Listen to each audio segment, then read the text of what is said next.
जिस घर में बड़े लोग चुप्पी साधे बैठे होते हैं उस घर में महाभारत होता है। जहां पितामह जैसे लोग, अन्याय हो रहा था, द्रौपदी का वस्त्र खिंच रहा था और पितामह चुप बैठे थे। जहां बोलने की जरूरत है वहां बोलते नहीं हैं, और जहां बोलने की जरूरत नहीं है वहां बोलते हैं, तो महाभारत होता है। ये इतिहास हमें सिखा रहा है। आप सीखना चाहो तो सीखो, नहीं सीखना चाहो तो अलग विषय। इतिहास के पन्ने सिखाते हैं।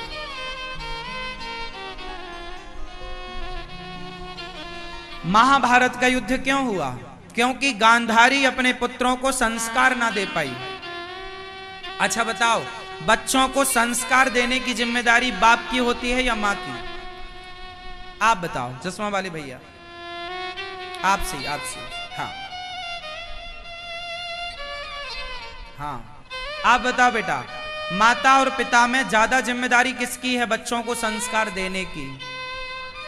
आप बताओ मैया, आप बताओ किसकी? किसकी? मैया, आप मैया, ओ मेरी प्यारी मां, मैया, पीछे चश्मा वाली मैया, बताओ मेरी मां, कौन होता है जिम्मेदार, मां या पिता?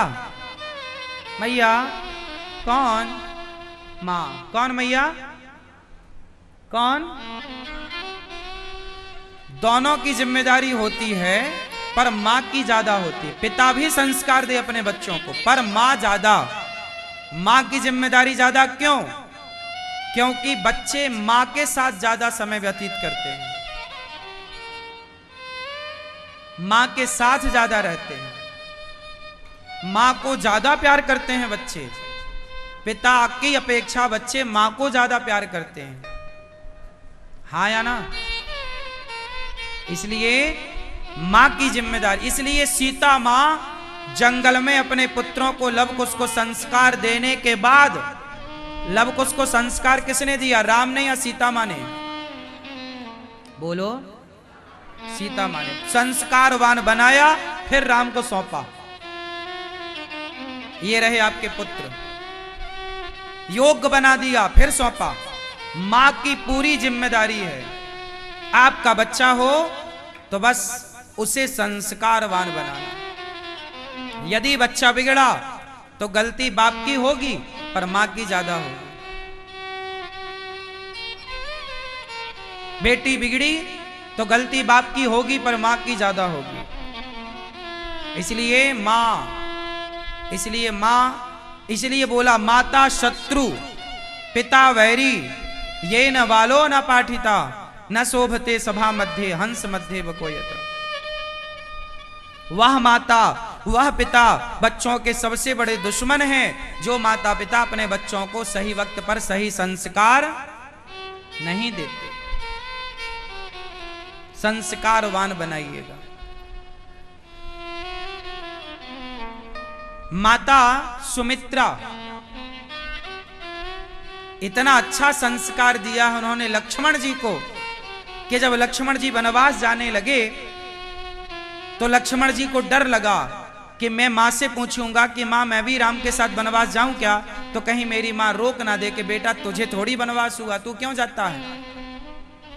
जब लक्ष्मण जी गए माता सुमित्रा से आज्ञा लेने, मां राम जी को वनवास हुआ है, मैं वनवास चला जाऊं क्या? तब माता सुमित्रा ने डांटते हुए कहा, मेरे से क्यों पूछता है लक्ष्मण? तेरे माता पिता तो, पिता आज से तेरे पिता राम है और तेरी माता सीता है, सीता राम ही तेरे माता। तात तुम्हार जाओ, तुम्हारे माता पिता तो सीता राम है। धन्य है सुमित्रा मां, जिन्होंने अपने पुत्र को राम की सेवा में लगा दिया।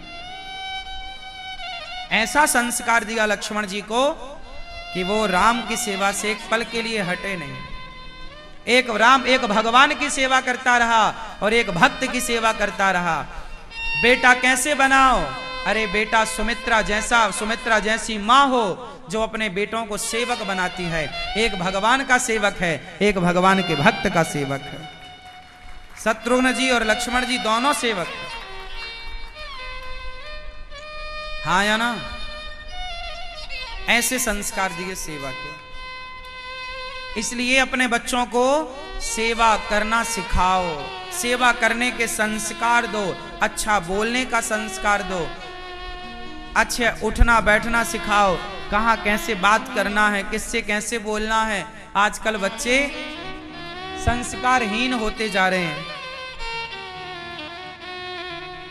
आजकल के बच्चों को यह तक नहीं पता कि माँ बाप को प्रणाम कैसे किया जाता है।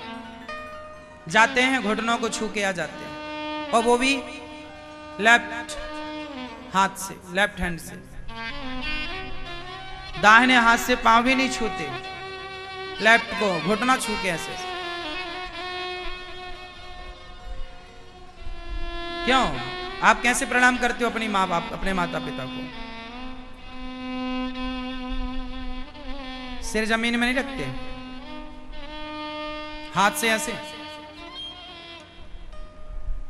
ऐसा प्रणाम नहीं होता। माता पिता को साष्टांग प्रणाम करना चाहिए। साष्टांग क्या होता है? साष्टांग माता पिता कौन होते हैं? कौन? माता पिता भगवान होते हैं। जितना आदर भगवान का हो उतना ही आदर माता पिता का होना चाहिए। भगवान को भी साष्टांग प्रणाम करना चाहिए और माता पिता को भी लेट कर प्रणाम, माँ बाप के चरणों में लेट कर प्रणाम करना चाहिए। लेट कर नहीं कर सकते तो घुटनों को जमीन में रखो और अपने मस्तक को उनके चरणों में रखो। बात समझ में आई? ऐसा प्रणाम, ये कोई प्रणाम नहीं है। पांव क्यों छुए जाते हैं बेटा बताओ? पांव ही क्यों छुआ जाता है? सिर क्यों नहीं छुआ जाता? कंधा क्यों नहीं छुआ जाता? पांव क्यों छुए जाते हैं? माता के, पिता के, चाचा के, ताऊ के, गुरु के, बड़ों के पांव क्यों छुए जाते हैं? आप बताओ। सिर क्यों नहीं छुआ जाता? कंधा क्यों नहीं छुआ जाता? पेट क्यों नहीं छुआ जाता? पीठ क्यों नहीं छुई जाती? पांव क्यों छुए जा रहे? और जो आप छूते हो घुटना, ये भी नहीं छुआ जाता, पर आप छूते हो, मनमाना चल रहा है। भैया बताएंगे हमारे पांव क्यों छुआ जाता है? हाँ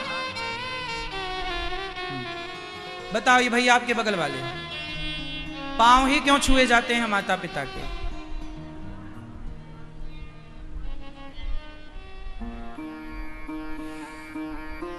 आप बताओ। हाँ, क्योंकि हम सबके पांव में, हम सबके चरणों में भगवान श्रीमन नारायण का वास होता है। पूरी बॉडी में, पूरे शरीर में भगवान का वास कहाँ होता है? चरणों में। इसलिए चरण धो के पिया जाता है, क्योंकि भगवान का वास कहाँ है? चरणों में। हाथों में इंद्र का वास होता है, मन में चंद्रमा का वास, चंद्रमा मन, चंद्रमा का मन में वास होता है। बुद्धि में ब्रह्मा जी का वास होता है। शरीर के प्रत्येक अंग में देवी देवताओं का वास होता है। जैसे गाय के रोम रोम में भगवान का वास होता है, ऐसे ही इंसान में भी भगवान का वास होता है। तो भगवान का मूल वास कहाँ होता है? लोग कहते हैं ना यहां भगवान है, यहां हृदय में। हृदय को शुद्ध करने की बात की गई है, हृदय में भगवान को बिठाने की बात की गई है। वो तो बिठाओगे, शुद्ध करोगे तब भगवान हृदय में बैठेंगे, वरना चरण में तो भगवान का वास है। भगवान चरणों में ही विराजते हैं।